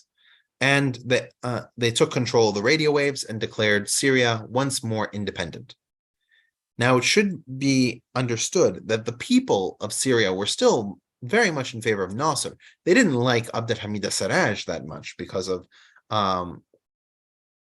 him turning Syria into a police state. But Nasser and his idea of unification was still greatly admired. It just happened that the particular individuals who had power traditionally didn't like his interference. And so when the coup leaders installed Nazim al-Qudsi in power in 1961 from the People's Party, there were coups throughout his very short and turbulent 2-year reign. So we now get to the Baathists finally coming to power in 1963. And the Baathists started from the poorer classes, especially in the urban areas. So you had working class and middle class individuals, and they were the ones like Michel Aflaq, like al-Bitar, all these individuals were relatively well educated, but because they didn't have the wealth of these traditional families, they felt ostracized by that system. And that's part of why they embraced socialism as an economic remedy to that problem. But where the Ba'ath Party really got its strength was when they started evangelizing to the rural communities, especially the Alawites. These communities understood from a lived experience how the wealth concentration resulted in an incredible degree of cronyism within Syria overall, and accordingly, they were among the greatest number of Ba'ath members, individuals who were trying to sort of reimagine Syria as a more egalitarian country, as a country that where all Syrians could achieve, and not just the wealthy few who happened to be born into these oligarchic families. And so in 1963, there was a revolution by a number of army officers that were sympathetic to the Ba'ath Party concerns, especially those raised by Aflaq and Bitar. And they took power under the National Council of the Revolutionary Command. That council was established on the 8th of March and included a number of Baathists and a smaller number of Naserists. And there were both civilian and military parts of the National Council, but the council itself was a few dozen people. And even within this council, which of course is operating more or less behind the scenes, the military portion is knowing things and discussing things that they don't necessarily always tell the civilian portion. And so you have this sort of back and forth between the different groups trying to figure out what's even going on in their own government while they're trying to rule it. Now, Abdulhamid as-Sarraj was imprisoned after the United Arab Republic was defeated. He was first imprisoned in Syria, and then eventually he was allowed to go to Egypt, where he lived as a civilian for the rest of his life. But that didn't stop this new intelligence apparatus from continuing to work. And considering that the Ba'athist revolution had primarily come from the military, that military was more than capable of using the intelligence apparatus that had been developed to begin its own purges and executions. And while a number of the coups had been lightly bloody, a few people had died here or there, starting with the Ba'athist Revolution in 1963, the coups become incredibly bloody. We're talking about riots in the streets. We're talking about large-scale amounts of torture or execution of dissidents. The country is moving in a more and more radical direction. And where that direction leads, I guess, will be what we talk about next week. So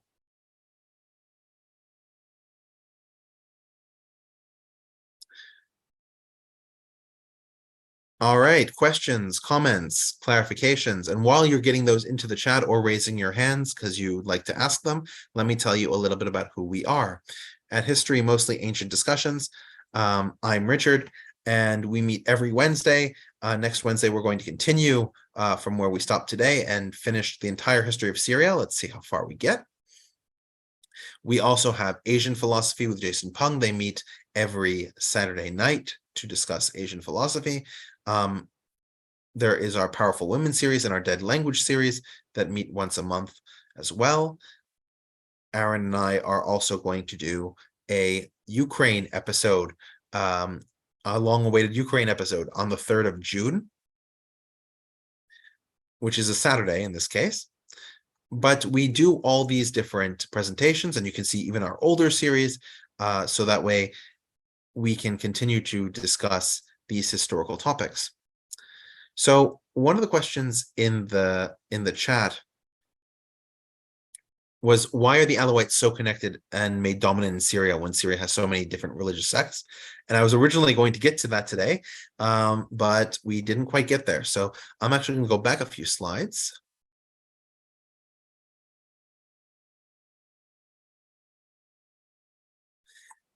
To this one here.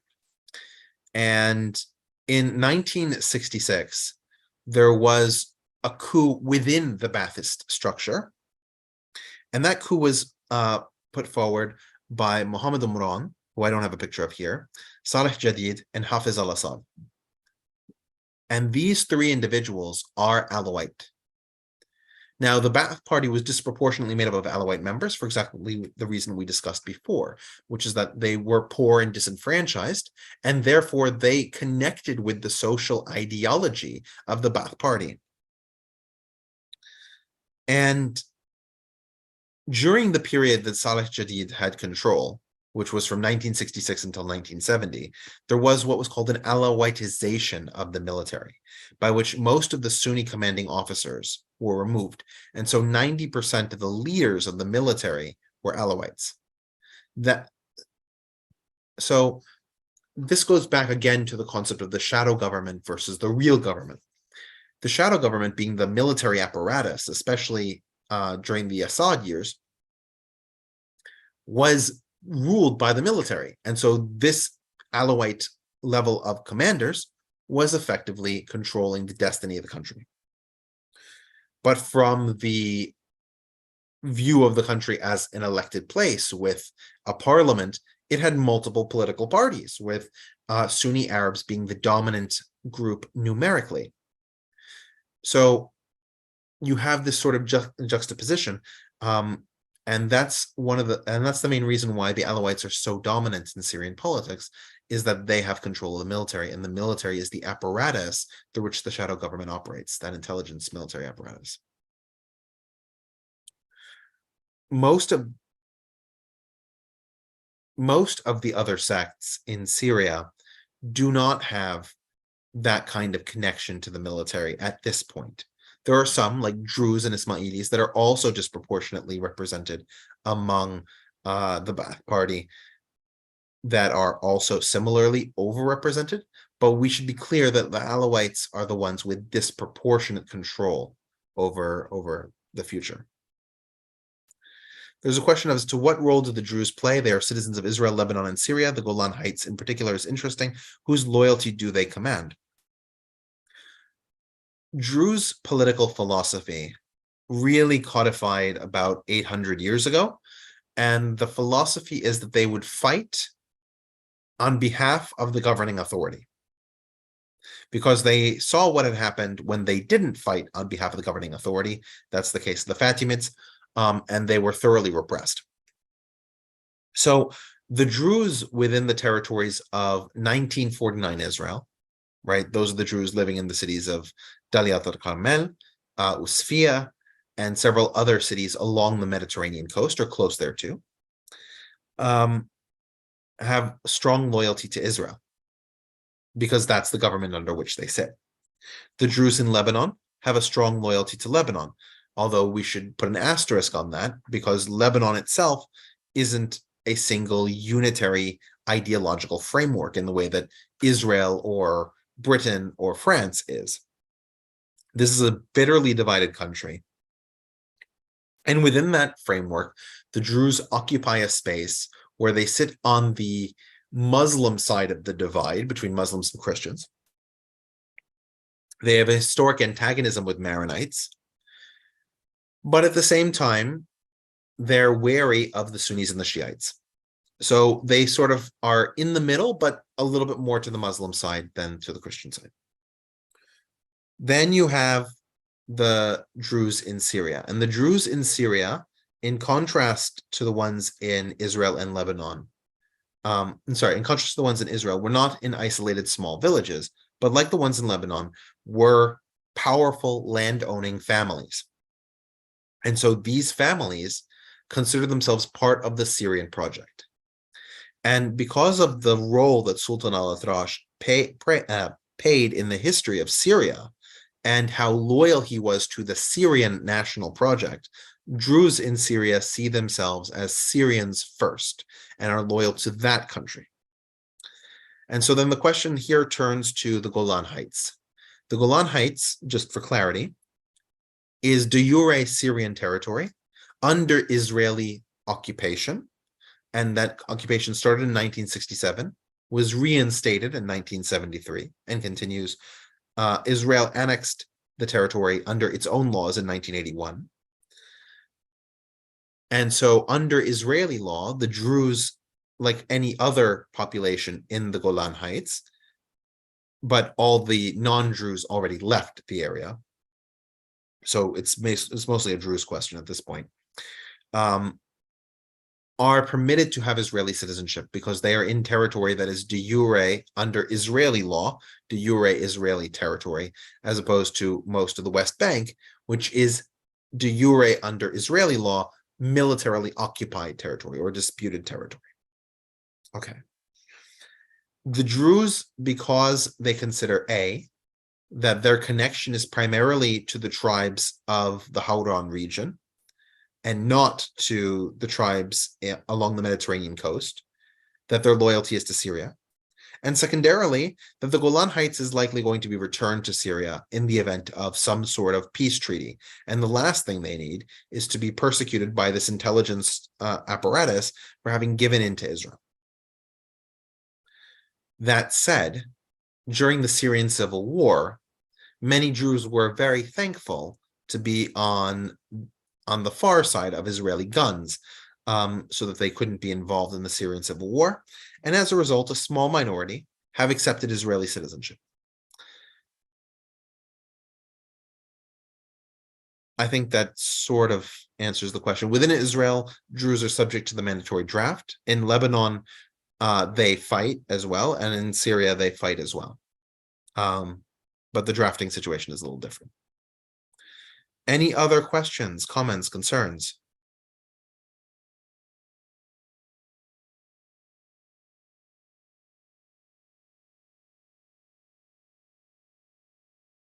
All right, then. With that, I'll close out this week, and we will start next week with the Ba'athist Revolution to take us through the present. All right. Thank you, everybody, for coming tonight, and I'll see you next week. Bye.